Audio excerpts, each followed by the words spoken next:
为了要支持特定的候选人去刷户口，防查到无带伫个户口地，会以刑法146条判刑。不过，有人认为讲，这条法律违反宪法保障的盘算，也有选举自由成清事件。今日宪法法庭宣判，这条法律并无违宪，也讲到长期伫咧同一个所在做工课，未来会当讨论看卖讲，敢是要甲认定做是居住地的事实，也同款有投票权。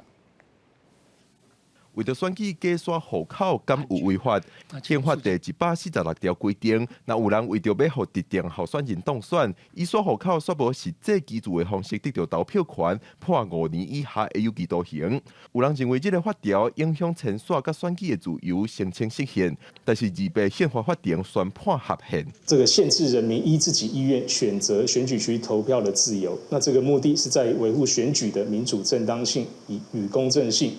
以实际居住选举区作为与选区的连结因素，以体现人民自我治理的民主原则。但是大法官也讲，居住的事实随社会变迁，应该要有无同的认定方式。人民基于持续就业而与所处的地区，也就是呢跟那个工作地，实质上建立政治社群的归属与认同感，也应该成为承认